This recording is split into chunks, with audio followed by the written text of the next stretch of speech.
William and his family wife Catherine, daughter Thomasin, son Caleb, and young fraternal twins Mercy and Jonas are expelled from a Puritan community in 1630s New England because of a religious conflict. Catherine had her fifth child, Samuel, after the family moves to a farm near a dense wooded area. Thomasin and Samuel are playing peekaboo one day near the forest's edge when Samuel suddenly vanishes.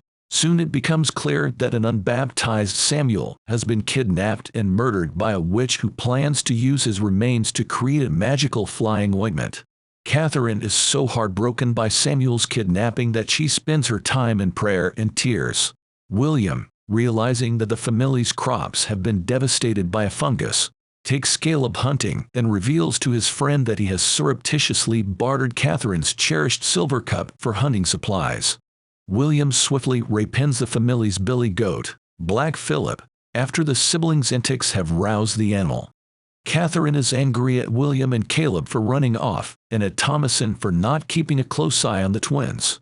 As Mercy bothers Thomasin when she is washing William's clothing in the brook, Thomasin teases the girl by stating that Mercy is a witch and gave Samuel to the devil.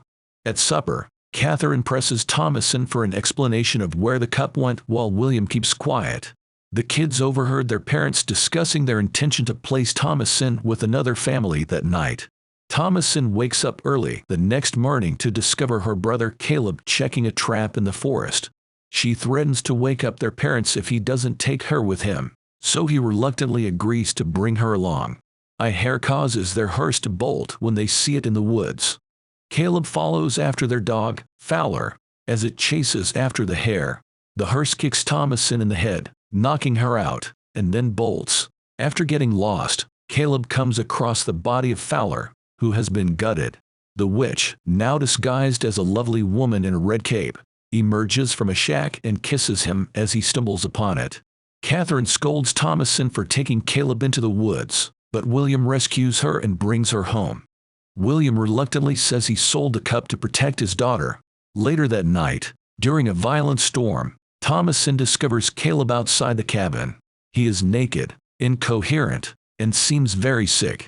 The following day, Thomasin learns from the twins that Black Phillip informed them she was responsible for Caleb's illness, and when she tries to milk the nanny goat, blood spurts from the udder. Caleb opens his eyes and immediately starts shaking, screaming, and ranting hysterically. The twins accuse Thomasin of witchcraft as he throws up a rotten apple hole and then pretend to forget the Lord's Prayer before collapsing. For a little while, Caleb is calmed after Catherine, William, and Thomasin pray over him, but then he passionately declares his love for Christ and passes away. William, who is convinced that Thomasin is a witch, tries to persuade her to disclose the truth so that Christ might break her pact with the devil. Thomasin accuses the twins of bewitching the farm with the help of Black Phillip, whom she identifies as Lucifer, and deems him hypocritical and weak. Concerned for the safety of his surviving children, William locks them in the goat house and declares that they will return to the community in the morning. Thomasin claims she is not a witch, but when she asks the twins whether they really do communicate with Black Phillip, they remain silent.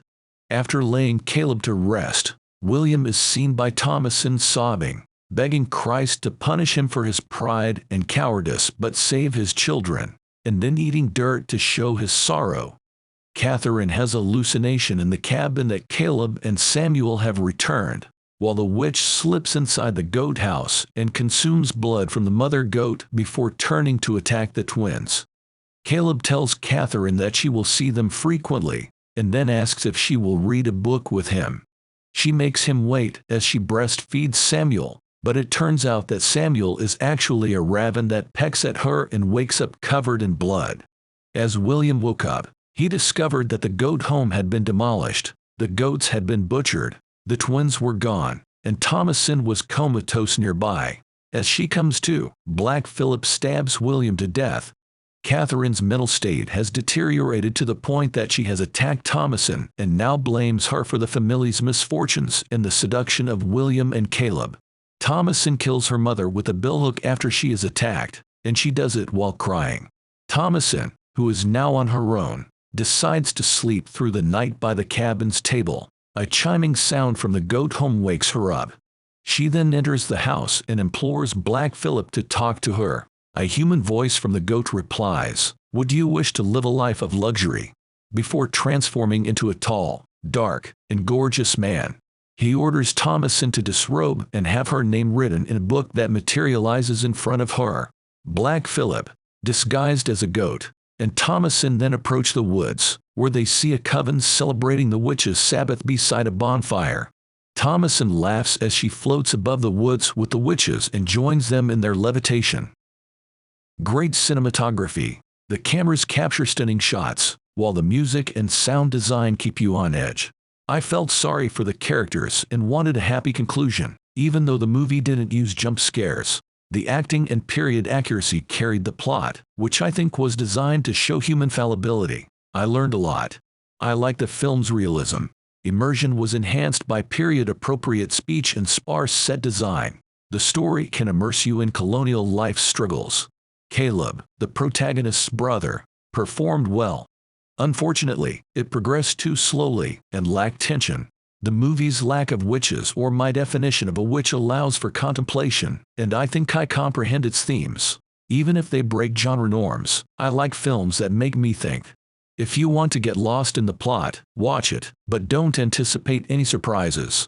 Before the trees are cut down, moving to the forest's edge and surviving alone is terrible.